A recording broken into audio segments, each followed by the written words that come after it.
दोस्तों, श्रीलंका और भारत के बीच में खेले गए एशिया कप 2025 के सुपर 4 के अंतिम महामुकाबले में भारत और श्रीलंका के बीच में कांटे की टक्कर देखने को मिला और यह मुकाबला टाई होने की वजह से सुपर ओवर में जा पहुंचा। लेकिन फिर इसके बाद सुपर ओवर में टीम इंडिया के गेंदबाजों और बल्लेबाजों ने अपना असली रूप दिखाते हुए तबाही मचा दिया। जी हां दोस्तों, इस वीडियो में हम आपको भारत और श्रीलंका के बीच खेले गए इस कांटे की टक्कर की पूरी हाइलाइट्स बताएंगे। अगर आपको भी भारत और श्रीलंका के बीच खेला गया यह महामुकाबला पसंद आया हो तो हमारी इस वीडियो को दिल से एक लाइक जरूर कीजिएगा। अब हम ज्यादा समय न लेते हुए सीधे आपको हाइलाइट्स को दिखाते हैं। तो सुपर 4 में पाकिस्तान और बांग्लादेश को बुरी तरीके से हराने के बाद आज दुबई के ऐतिहासिक मैदान पर टीम इंडिया और श्रीलंका के बीच में जबरदस्त टक्कर देखने को मिला। करोड़ों क्रिकेट फैंस इस मुकाबले का बेसब्री से इंतजार कर रहे थे और लंबे इंतजार के बाद आखिरकार वह समय आ ही गया कि दोनों टीमों के खिलाड़ी पूरी तैयारी के साथ मैदान पर उतरे। इस धमाकेदार महामुकाबले को देखने के लिए दुबई का मैदान लाखों दर्शकों से खचाखच भरा हुआ था। टीम इंडिया के फैंस तिरंगे के साथ अपने खिलाड़ियों का उत्साह बढ़ा रहे थे, तो वहीं श्रीलंका के फैंस भी अपने झंडे के साथ श्रीलंका का सपोर्ट करने के लिए मैदान में उपस्थित थे। टीम इंडिया ने अपने पिछले मुकाबले में बांग्लादेश को हराया था और आज श्रीलंका को शिकस्त देने के लिए मैदान पर उतरी थी। वहीं श्रीलंका की टीम भी अपनी किस्मत आजमाने के लिए पूरी तरीके से तैयार थी। इस रोमांचक मुकाबले में सिक्का उछाला गया तो किस्मत ने श्रीलंका का साथ दिया। श्रीलंका के कप्तान चरित असलंका ने टॉस जीतकर गेंदबाजी करने का फैसला किया और भारतीय टीम को उन्होंने बल्लेबाजी करने के लिए आमंत्रित कर दिया। हालांकि दोस्तों, आपको बता दें कि टीम इंडिया पहले ही फाइनल में पहुंच चुकी है और श्रीलंका सुपर 4 में ही बाहर हो गई थी, इसीलिए फाइनल के नजरिए से यह मुकाबला उतना ज्यादा मायने नहीं रखता था। 8 बजे बजते ही टीम इंडिया और श्रीलंका के बीच खेला जाने वाला क्रिकेट का यह महासंग्राम पूरी तरीके से शुरू हो गया। तो भारतीय टीम की तरफ से ओपनिंग करने के लिए हर बार की तरह 2 खूंखार बल्लेबाज अभिषेक शर्मा के साथ शुभमन दिल्ली की खतरनाक जोड़ी मैदान पर उतरी। दोनों बल्लेबाजों के कंधों पर भारतीय टीम को तेज शुरुआत दिलाने की जिम्मेदारी थी। दोस्तों, आपको बता दें कि अभिषेक शर्मा एशिया कप के शुरुआत से ही लगातार अपने बल्ले से तबाही मचा रहे हैं और आज भी उनका मकसद कुछ ऐसा ही था। पहले ओवर में श्रीलंका की तरफ से गेंदबाजी करने के लिए आए नुवान तुषारा की दूसरी गेंद पर अभिषेक शर्मा ने तगड़ा प्रहार किया और गेंद लॉन्ग ऑन की दिशा में गई। यहां पर अभिषेक शर्मा ने चीते की रफ्तार से दौड़कर 2 रन चुरा लिए और टीम इंडिया का खाता खोला। चौथी गेंद पर अभिषेक ने सिंगल लेकर स्ट्राइक शुभमन गिल को दे दिया। स्ट्राइक पर आते ही शुभमन ने शानदार बल्लेबाजी करते हुए ओवर की आखिरी गेंद पर सनसनाता हुआ चौका जड़ दिया, जो कि भारतीय टीम के इस पारी का पहला बाउंड्री था। पहले ओवर में ही अभिषेक और शुभमन ने मिलकर 8 रन ठोक डाले और टीम इंडिया को शानदार शुरुआत दिलाई और शुभमन ने मिलकर 8 रन ठोक डाले और टीम इंडिया को शानदार शुरुआत दिलाई। दूसरे ओवर में श्रीलंका के कप्तान असलंका ने विकेट की तलाश में गेंदबाजी करने के लिए अपने सबसे खतरनाक गेंदबाज महेश तीक्ष्णा को भेज दिया। उनके सामने स्ट्राइक पर मौजूद थे अभिषेक शर्मा। तूफानी बल्लेबाजी करते हुए अभिषेक ने ओवर की पहली ही गेंद पर लेग साइड की दिशा में गगनचुंबी छक्का लगाकर टीम इंडिया के स्कोर को रॉकेट की रफ्तार से आगे बढ़ाया।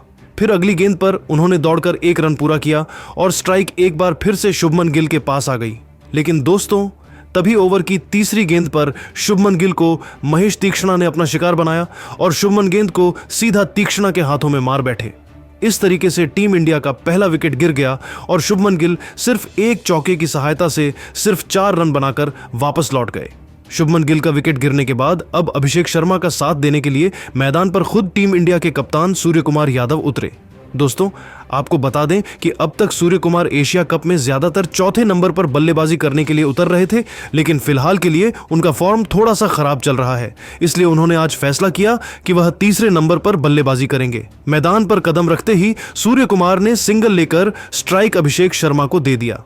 स्ट्राइक पर आते ही अभिषेक शर्मा ने ओवर की 5वीं गेंद को ऑफ साइड की दिशा में धकेल दिया और गेंद तेजी से बाउंड्री को पार करते हुए 4 रनों के लिए चली गई। दोस्तों, महेश तीक्ष्णा ने दूसरे ओवर में शुभमन गिल का विकेट जरूर निकाला, लेकिन अभिषेक और सूर्यकुमार यादव ने शानदार बल्लेबाजी करते हुए दूसरे ओवर में 14 रन जोड़ डाले।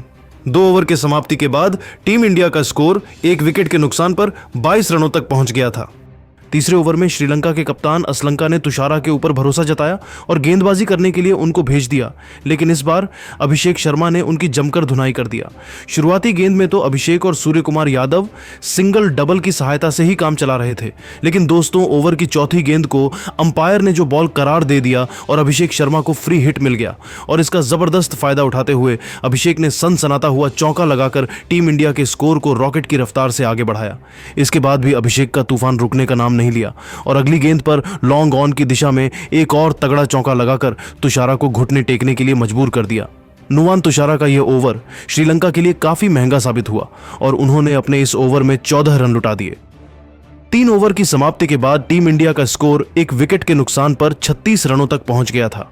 सूर्य कुमार यादव और अभिषेक शर्मा दोनों बल्लेबाज पूरी तरीके से मैदान पर सेट हो चुके थे और श्रीलंका के गेंदबाजों की धुनाई करते हुए टीम इंडिया के स्कोर को आगे बढ़ा रहे थे, जबकि दूसरी तरफ श्रीलंका की टीम को विकेट की तलाश थी। श्रीलंका की तरफ से चौथा ओवर लेकर आए महेश तीक्ष्णा, लेकिन इस बार सूर्य कुमार यादव ने उनकी खूब कुटाई किया। खतरनाक बल्लेबाजी करते हुए सूर्य कुमार यादव ने ओवर की तीसरी गेंद पर तगड़ा प्रहार किया। गेंद तेजी से बाउंड्री की तरफ बढ़ रहे थे। हालांकि यहां पर श्रीलंका की तरफ से शानदार फील्डिंग देखने को मिला और कमेंदु मेंडिस ने तो गेंद को रोक लिया, लेकिन तब तक सूर्य कुमार यादव ने तेजी से दौड़कर 2 रन चुरा लिए और स्ट्राइक अपने पास ही रखा। इसके बाद आतंक का दूसरा नाम बनते हुए सूर्य कुमार यादव ने ओवर की 5वीं गेंद पर तगड़ा प्रहार किया और गेंद तेजी से बाउंड्री को पार करते हुए 4 रनों के लिए चली गई। यह चौका इतना शानदार था कि मैदान में उपस्थित दर्शक भी खड़े होकर तालियां बजाने लगे। 5वें ओवर में श्रीलंका की गेंदबाजी में बदलाव देखने को मिला और इस बार श्रीलंका के कप्तान श्रीलंका ने विकेट की तलाश में गेंदबाजी करने के लिए दुश्मन था चमीरा को बुला लिया।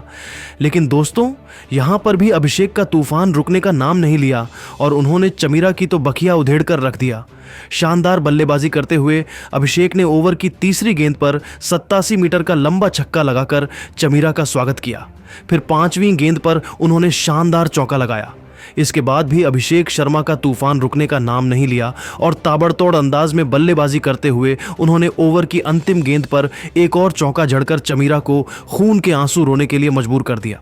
चमीरा का यह ओवर श्रीलंका के लिए बहुत ही ज्यादा महंगा साबित हुआ और उन्होंने अपने इस ओवर में 15 रन लुटा दिए। 5 ओवर की समाप्ति के बाद ही टीम इंडिया का स्कोर एक विकेट के नुकसान पर 59 रनों तक पहुंच गया था। वही अभिषेक शर्मा अपने अर्धशतक के बेहद करीब पहुंच गए थे। पावर प्ले के अंतिम ओवर में श्रीलंका के कप्तान असलंका ने रणनीति बनाई और फील्डिंग में बदलाव किया। साथ ही विकेट के तलाश में बॉलिंग अटैक पर नुवान तुषारा को लगाया, लेकिन ओवर की तीसरी गेंद पर अभिषेक शर्मा ने चौका मारकर श्रीलंका की सारी रणनीतियों पर पानी फेर दिया। अब उन्हें अपना अर्धशतक पूरा करने के लिए सिर्फ 3 रन चाहिए थे। तबाही मचाते हुए अभिषेक शर्मा ने ओवर के चौथी गेंद पर जबरदस्त प्रहार किया और गेंद बाउंड्री को पार करते हुए 4 रनों के लिए चली गई। इसी के साथ अभिषेक शर्मा ने मात्र 22 गेंद में अर्धशतक ठोककर पूरे क्रिकेट जगत में अपने नाम का डंका बजा दिया। अभिषेक के T20 करियर का ही है 5वां अर्धशतक था। उन्होंने बल्ले को हवा में लहराकर इस मोमेंट का सेलिब्रेशन किया। अभिषेक और सूर्य कुमार यादव ने मिलकर पावर प्ले के अंतिम ओवर से 12 रन ठोक डाले। पावर प्ले की समाप्ति के बाद टीम इंडिया का स्कोर एक विकेट के नुकसान पर 71 रनों तक पहुंच गया था। दोस्तों जहां एक तरफ अभिषेक शर्मा चौकों और छक्कों की बारिश करते हुए टीम इंडिया के स्कोर को रॉकेट की रफ्तार से आगे बढ़ा रहे थे, तो वहीं दूसरी तरफ सूर्य कुमार भी कंधे से कंधा मिलाकर उनका भरपूर साथ दे रहे थे, जबकि श्रीलंका की टीम को इस मुकाबले में बने रहने के लिए विकेट की सख्त जरूरत थी। पावर प्ले की समाप्ति के बाद अगले ओवर में श्रीलंका के कप्तान असलंका ने विकेट की तलाश में अपने सबसे खतरनाक गेंदबाज हसारंगा को गेंदबाजी करने के लिए बुला लिया। हसरंगा ने आते ही इतनी खतरनाक गेंदबाजी किया कि सूर्य कुमार यादव के होश उड़ गए। सूर्य कुमार को उनकी गेंद बिल्कुल भी समझ में नहीं आ रही थी और संभल कर बल्लेबाजी करते हुए वह अपना विकेट बचाने में लगे हुए थे। लेकिन दोस्तों ओवर की 5वीं गेंद पर हसरंगा ने सूर्य कुमार को LBW करके उन्हें पवेलियन का रास्ता दिखा दिया। हालांकि दोस्तों यहां पर सूर्य कुमार ने रिव्यू लिया, लेकिन कोई भी फायदा नहीं हुआ और गेंद बिना बल्ले से लगे सीधा पैर पर लगी थी और सूर्य कुमार सिर्फ 12 रन बनाकर आज भी निराश मन से वापस लौट गए। दोस्तों एक छोर से टीम इंडिया के 2 विकेट गिर चुके थे, लेकिन अभिषेक अभी भी मैदान पर डटे हुए थे और उनके साथ देने के लिए अब तिलक वर्मा मैदान पर आ चुके थे। 8वें ओवर में अभिषेक और तिलक ने तूफानी बल्लेबाजी करते हुए 11 रन ठोक डाले, जिसमें अभिषेक ने एक जबरदस्त चौका भी लगाया था। 8 ओवर की समाप्ति के बाद टीम इंडिया का स्कोर 2 विकेट के नुकसान पर 86 रनों तक पहुंच गया था। जिस तरीके से अभिषेक शर्मा तूफान मचाते हुए बल्लेबाजी कर रहे थे, उसे देखकर तो यही लग रहा था कि आज वह अपना शतक पूरा कर लेंगे। लेकिन दोस्तों, 9वें ओवर में गेंदबाजी करने के लिए खुद श्रीलंका के कप्तान असलंका आ गए, जिनका स्वागत तिलक वर्मा ने दूसरी गेंद पर जबरदस्त चौका लगाकर किया। इसके बाद अगली गेंद पर उन्होंने एकल लेकर स्ट्राइक अभिषेक शर्मा को दे दिया।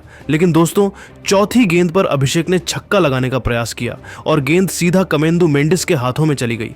इस तरीके से अभिषेक की तूफानी पारी का अंत हुआ और वह 8 चौकों और 2 छक्कों के साथ आउट हो गया। गगनचुंबी छक्कों की सहायता से 61 रनों की धमाकेदार पारी खेलकर वापस लौट गए। उन्होंने 196 के स्ट्राइक रेट से 61 रन ठोककर टीम इंडिया को मजबूत स्थिति में ला दिया। अभिषेक का विकेट गिरने के बाद अब तिलक वर्मा का साथ देने के लिए मैदान पर संजू सैमसन उतरे। दोनों बल्लेबाजों के कंधों पर टीम इंडिया की पूरी जिम्मेदारी आ चुकी थी। श्रीलंका की तरफ से 10वें ओवर में गेंदबाजी करने के लिए आए चमीरा उनके सामने स्ट्राइक पर मौजूद थे। तिलक वर्मा ताबड़तोड़ अंदाज में बल्लेबाजी करते हुए तिलक ने ओवर की तीसरी गेंद पर तगड़ा प्रहार किया और गेंद तेज बाउंड्री के पार कर रनों के लिए चली गई। फिर सिंगल और डबल की सहायता से दोनों बल्लेबाजों ने मिलकर 10वें ओवर से 6 रन जोड़ डाले। 10 ओवर की समाप्ति के बाद टीम इंडिया का स्कोर 3 विकेट के नुकसान पर 100 रनों तक पहुंच गया था। दोस्तों, जिस तरीके से टीम इंडिया का स्कोर श्रीलंका की तरफ से 11वां ओवर लेकर आए हसरंगा, जिनका स्वागत संजू सैमसन ने ओवर की पहली ही गेंद पर चौका लगाकर किया। इसके बाद दोनों बल्लेबाजों ने ओवर की आखिरी 4 गेंद से 5 रन जोड़े। 12वें ओवर में श्रीलंका के कप्तान असलंका खुद गेंदबाजी करने के लिए आए, लेकिन इस बार तिलक वर्मा ने उनकी धज्जियां उड़ाकर रख दिया। ओवर की पहली गेंद पर संजू सैमसन ने तगड़ा प्रहार किया और गेंद तेजी से बाउंड्री की तरफ जा रही थी। हालांकि यहां पर कमेंदु मेंडिस ने शानदार फील्डिंग करते हुए गेंद को तो रोक दिया, लेकिन तब तक संजू सैमसन ने चीते की रफ्तार से दौड़कर 2 रन चुरा ली। फिर अगली गेंद पर उन्होंने सिंगल लेकर स्ट्राइक तिलक वर्मा को दे दिया। स्ट्राइक पर आते ही तिलक वर्मा ने ओवर की तीसरी गेंद पर गगनचुंबी छक्का लगाकर टीम इंडिया के स्कोर को रॉकेट की रफ्तार से आगे बढ़ाया। तिलक वर्मा और संजू ने तूफानी बल्लेबाजी करते हुए असलंका के इस ओवर से 11 रन ठोक डाले और टीम इंडिया का स्कोर 120 रनों तक पहुंच गया। अगले ओवर में श्रीलंका के कप्तान असलंका ने नई रणनीति बनाई और विकेट की तलाश में बॉलिंग अटैक पर हसरंगा को लगाया। लेकिन इस बार संजू सैमसन ने ओवर की पहली ही गेंद पर 79 मीटर का सनसनाता हुआ छक्का लगाकर श्रीलंका की सारी रणनीतियों पर पानी फेर दिया। इसके बाद संजू और तिलक वर्मा दोनों बल्लेबाजों ने सिंगल डबल की सहायता से हसरंगा के इस ओवर से 13 रन जोड़ डाले। 14वें ओवर में श्रीलंका की तरफ से गेंदबाजी करने के लिए आए महेश तीक्ष्णा।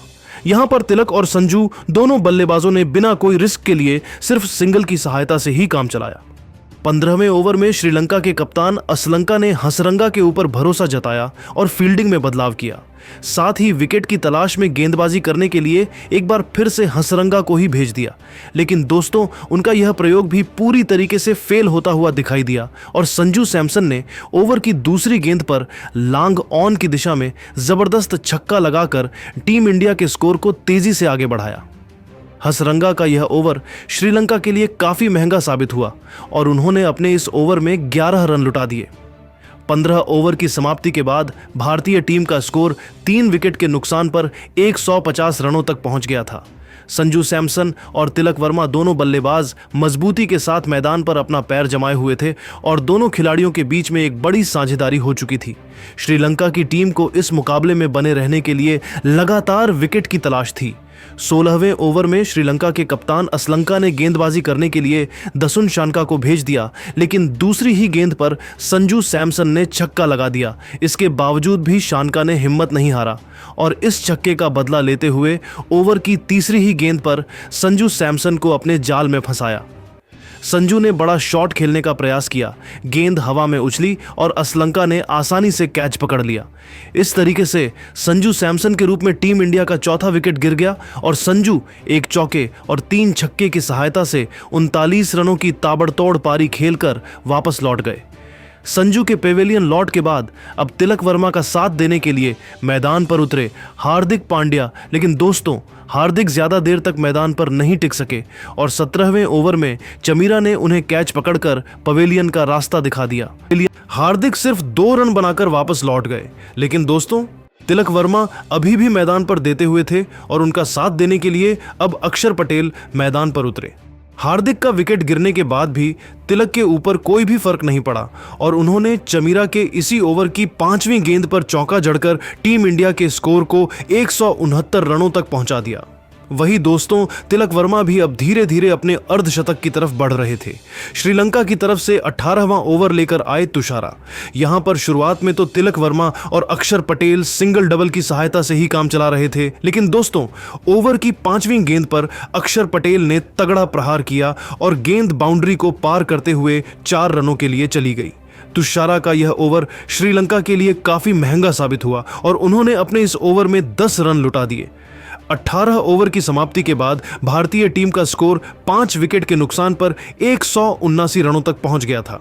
19वें ओवर में श्रीलंका के कप्तान असलंका ने गेंदबाजी करने के लिए महेश तीक्ष्णा को भेज दिया, जहां पर तिलक और अक्षर पटेल ने मिलकर 10 रन जोड़ डाले।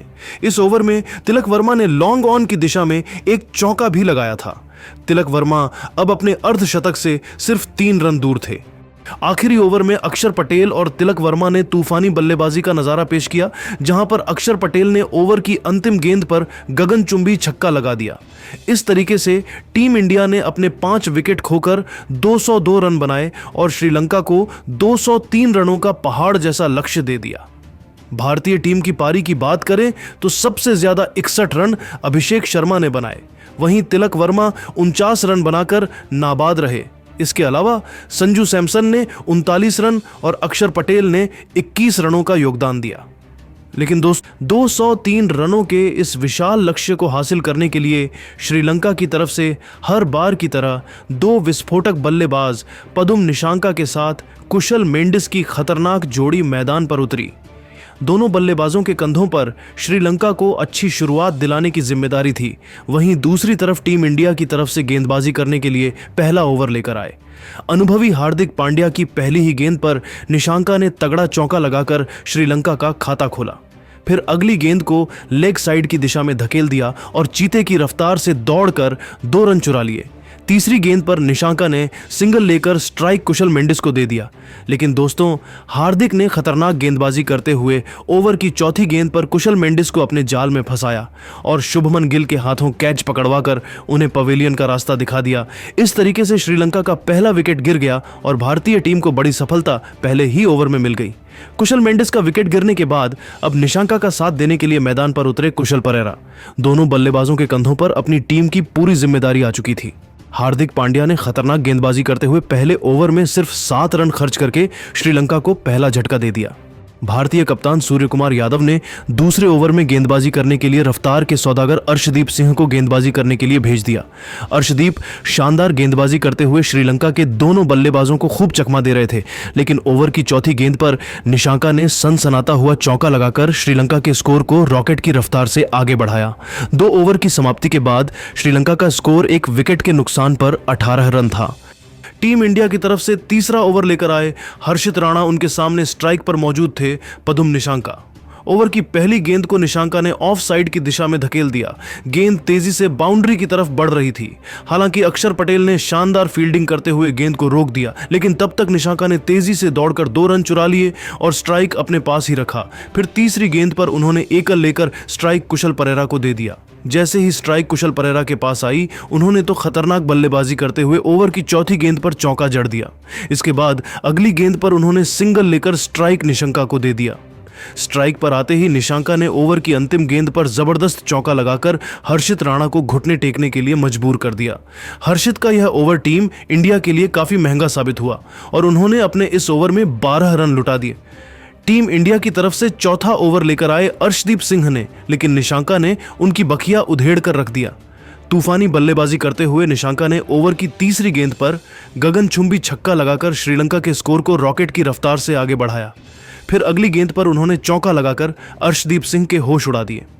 5वें ओवर में भी टीम इंडिया के कप्तान सूर्यकुमार यादव ने हर्षित राणा के ऊपर भरोसा जताया और बॉलिंग अटैक पर उन्हें लगाया। लेकिन दोस्तों इस बार तो निशांका ने अपना असली रूप दिखाई दिया और ताबड़तोड़ अंदाज में बल्लेबाजी करते हुए उन्होंने ओवर की दूसरी ही गेंद पर जबरदस्त चौका लगाकर अपने इरादे स्पष्ट कर दिए। फिर अगली गेंद पर छक्का लगा दिया। इसके बाद भी निशांका का तूफान रुकने का नाम नहीं लिया और ओवर की 5वीं गेंद पर 89 मीटर का लंबा छक्का लगाकर हर्षित राणा की धज्जियां उड़ाकर रख दिया। हर्षित राणा ने अपने इस ओवर में 16 रन लुटा दिए। 5 ओवर की समाप्ति के बाद ही श्रीलंका का स्कोर एक विकेट के नुकसान पर 61 रनों तक पहुंच गया था। निशांका और कुशल परेरा दोनों बल्लेबाज पूरी तरीके से मैदान पर सेट हो चुके थे और तेजी से रन बटोरते हुए श्रीलंका के स्कोर को आगे बढ़ा रहे थे, जबकि दूसरी तरफ भारतीय टीम को लगातार विकेट की तलाश थी। पावर प्ले के अंतिम ओवर में टीम इंडिया की गेंदबाजी में बदलाव देखने को मिला और कप्तान सूर्य कुमार यादव ने स्पिनर अक्षर पटेल को गेंदबाजी करने के लिए बुला लिया, जिनका स्वागत कुशल परेरा ने दूसरी ही गेंद पर चौका लगाकर किया। फिर अगली गेंद को भी उन्होंने चौके में तब्दील कर दिया। किस तरीके से अक्षर पटेल भी टीम इंडिया को विकेट नहीं दिला सके और 11 रन खर्च करके वापस लौट गए। पावर प्ले की समाप्ति के बाद श्रीलंका का स्कोर एक विकेट के नुकसान पर 72 रनों तक पहुंच गया था। वहीं दोस्तों, निशांका अब धीरे धीरे अपने अर्धशतक की तरफ बढ़ रहे थे। पावर प्ले की समाप्ति के बाद 7वें ओवर में टीम इंडिया के कप्तान सूर्य कुमार यादव ने अपने सबसे कीमती गेंदबाज स्पिन के जादूगर कुलदीप यादव को बॉलिंग अटैक पर लगाया, लेकिन कुशल परेरा ने ओवर की दूसरी ही गेंद पर सनसनाता हुआ चौका लगाकर टीम इंडिया की सारी रणनीतियों पर पानी फेर दिया। कुलदीप यादव 9 रन खर्च करके निराश मन से वापस लौट गए। 8वें ओवर में भी टीम इंडिया के बॉलिंग स्पेल में जबरदस्त बदलाव देखने को मिला और इस बार गेंदबाजी करने के लिए विकेट की वरुण ने आते ही इतनी खतरनाक गेंदबाजी किया कि श्रीलंका के दोनों बल्लेबाजों के होश उड़ गए। लेकिन दोस्तों, ओवर के अंतिम गेंद पर निशांका ने चीते के रफ्तार से दौड़कर 1 रन चुरा लिए। इसी के साथ उन्होंने 25 गेंद में अर्धशतक ठोक दिया। 9वें ओवर में भारतीय कप्तान सूर्य कुमार यादव ने नई रणनीति बनाई और फील्डिंग में बदलाव किया। साथ ही बॉलिंग अटैक पर एक बार फिर से कुलदीप यादव को लगाया, लेकिन कुशल परेरा ने ओवर के चौथी गेंद पर गगनचुंबी छक्का लगाकर सूर्य कुमार यादव के इस फैसले को भी गलत साबित कर दिया। 10वें ओवर में भी श्रीलंका के दोनों बल्लेबाजों का तूफान रुकने का नाम नहीं लिया, जहां पर टीम इंडिया की तरफ से गेंदबाजी कर रहे थे वरुण चक्रवर्ती। इस ओवर में कुशल परेरा और निशांका ने मिलकर 11 रन ठोक डाले, जिसमें निशांका ने लेग साइड की दिशा में एक छक्का भी लगाया था। हर्षित राणा ने अपने इस ओवर में 16 रन लुटा दिए। अगले ओवर में कुलदीप यादव ने खतरनाक गेंदबाजी करते हुए श्रीलंका के दोनों बल्लेबाजों को खूब चकमा दिया, लेकिन यहां पर श्रीलंका के दोनों खिलाड़ियों ने समझदारी के साथ काम लेते हुए कोई भी रिस्क नहीं लिया। लेकिन दोस्तों, 13वें ओवर में वरुण चक्रवर्ती ने तो चमत्कार ही कर दिया और ओवर की दूसरी गेंद पर उन्होंने सेट बल्लेबाज कुशल परेरा को अपने जाल में फंसाया। कुशल परेरा ने आगे बढ़कर बड़ा शॉट खेलने का प्रयास किया और विकेट कीपर संजू सैमसन ने बिना देर के तुरंत स्टंप उड़ा दिए। इस तरीके से श्रीलंका का दूसरा विकेट गिर गया और कुशल परेरा अपनी टीम के लिए 58 रन बनाकर वापस लौट गए। अब निशांका का साथ देने के लिए मैदान पर खुद श्रीलंका के कप्तान असलम का उतरे। 14वें ओवर में टीम इंडिया की तरफ से गेंदबाजी करने के लिए आए अक्षर पटेल, जहां पर निशांका और असलंका ने मिलकर 11 रन जोड़ डाले। 15वें ओवर में टीम इंडिया के कप्तान सूर्य कुमार यादव ने विकेट की तलाश में वरुण चक्रवर्ती को गेंदबाजी करने के लिए भेज दिया, लेकिन वरुण चक्रवर्ती के स्पिन के सामने भी निशांका का तूफान रुकने का नाम नहीं लिया और उन्होंने 10 रन ठोक डाले। 15 ओवर की समाप्ति के बाद श्रीलंका का स्कोर 2 विकेट के नुकसान पर 157 रनों तक पहुंच गया था। अब श्रीलंका की टीम को जीत के लिए 5 ओवर में 46 रनों की जरूरत थी। दोस्तों, तभी 16वें ओवर में कुलदीप यादव ने असलंका को आउट करके टीम इंडिया की वापसी करा दी। इसके बाद श्रीलंका की तरफ से बल्लेबाजी करने के लिए उतरे कमेंदु मेंडिस, लेकिन दोस्तों वह भी ज्यादा देर तक मैदान पर नहीं टिक सके और अर्शदीप सिंह ने 17वें ओवर में खतरनाक गेंदबाजी करते हुए कमेंदु मेंडिस को अक्षर पटेल के हाथों कैच पकड़वाकर उन्हें पवेलियन भेज दिया। अब यहां से भारतीय टीम मुकाबले में वापसी करते हुए दिख रही थी। अब श्रीलंका की पारी को संभाल रहे थे निशांका और दसुन शानका मिलकर। दोनों बल्लेबाजों के कंधों पर श्रीलंका की पूरी जिम्मेदारी थी। 18वें ओवर में टीम इंडिया की तरफ से गेंदबाजी करने के लिए आए अक्षर पटेल, जहां पर निशांका ने खतरनाक बल्लेबाजी करते हुए ओवर की तीसरी गेंद पर गगनचुंबी छक्का लगाकर श्रीलंका के स्कोर को 180 रनों तक पहुंचा दिया। 19वें ओवर में टीम इंडिया के कप्तान सूर्य कुमार यादव ने गेंदबाजी करने के लिए अर्शदीप सिंह को भेज दिया। यहां पर दसुन शानका और निशांका ने मिलकर 11 रन ठोक डाले, जिसमें शानका ने एक जबरदस्त चौक भी लगाया था। अब श्रीलंका का स्कोर 191 रनों तक पहुंच गया था और आखिरी ओवर में श्रीलंका को जीत के लिए 12 रनों की जरूरत थी। अंतिम ओवर में भारतीय कप्तान सूर्य कुमार यादव ने फील्ड को सजाया और गेंदबाजी करने के लिए तेज गेंदबाज हर्षित राणा को भेज दिया। हर्षित राणा ने आते ही ओवर की पहली गेंद पर ही निशांका को वरुण चक्रवर्ती के हाथों कैच पकड़वाकर इस तरीके से मुकाबला और ज्यादा रोमांचक हो गया। इसके बाद बल्लेबाजी करने के लिए उतरे लियांगे। उन्होंने ओवर की दूसरी गेंद पर तेजी से दौड़कर 2 रन चुरा लिए। फिर तीसरी गेंद पर उन्होंने सिंगल लेकर स्ट्राइक शानका को दे दिया। चौथी गेंद पर शानका ने तगड़ा प्रहार किया और गेंद तेजी से बाउंड्री की तरफ बढ़ी। यहां पर कुलदीप यादव ने शानदार फील्डिंग करते हुए गेंद को रोक दिया, लेकिन तब तक शानका ने चीते की रफ्तार से दौड़कर 2 रन चुरा लिए। अब श्रीलंका की टीम को 7 रनों की जरूरत थी, लेकिन दोस्तों तभी 5वीं गेंद पर तगड़ा प्रहार करते हुए शानका ने जबरदस्त चौका लगा दिया और स्टेडियम में बैठे दर्शकों की धड़कनें बढ़ गईं। अब श्रीलंका की टीम को आखिरी गेंद पर जीतने के लिए सिर्फ 3 रनों की जरूरत थी। यहां पर भारतीय कप्तान सूर्य कुमार यादव ने सभी फील्डर्स को बाउंड्री पर लगा दिया। अंतिम गेंद पर शानका ने तेजी से दौड़कर 2 रन चुरा लिए और इसी के साथ ही मुकाबला टाई हो गया। टीम इंडिया ने भी 202 रन और श्रीलंका ने भी 202 रन ही बनाया। अब इस मुकाबले का फैसला सुपर ओवर में होगा। सुपर ओवर शुरू हुआ तो श्रीलंका की तरफ से बल्लेबाजी करने के लिए उत्तर एक कुशल परेरा और दसुन शानका, लेकिन दोस्तों अर्शदीप सिंह ने खतरनाक गेंदबाजी करते हुए पहले ही गेंद पर कुशल परेरा को आउट कर दिया। अब बल्लेबाजी करने के लिए श्रीलंका की तरफ से उतरे कमेंदु मेंडिस। उन्होंने ओवर की दूसरी गेंद पर सिंगल लिया। फिर अगली गेंद वाइड होने की वजह से श्रीलंका को एक एक्स्ट्रा रन मिल गए। तभी दोस्तों अर्शदीप सिंह ने तूफानी गेंदबाजी करते हुए 5वीं गेंद पर दसुन शानका को भी पवेलियन भेज दिया। इस तरीके से श्रीलंका की टीम ने सुपर ओवर में सिर्फ 2 रन बनाए। सुपर ओवर में भारत को जीत के लिए 3 रन चाहिए थे और सूर्य कुमार यादव ने मैदान पर कदम रखते ही ओवर की पहली गेंद पर लॉन्ग ऑफ की दिशा में धकेल दिया और चीते के रफ्तार से दौड़कर 3 रन चुरा लिए। इसी के साथ सुपर ओवर में भारतीय टीम ने यह मुकाबले आसानी से जीत लिया। लेकिन दोस्तों अब आप सभी को क्या लगता है, इस बार एशिया कप की ट्रॉफी कौन सी टीम जीतेगी, भारत या फिर पाकिस्तान? अपनी कीमती राय हमें कमेंट करके जरूर बताइए और ऐसी रोमांचक हाइलाइट्स के लिए हमारे चैनल को सब्सक्राइब करना बिल्कुल भी मत भूलिए। धन्यवाद।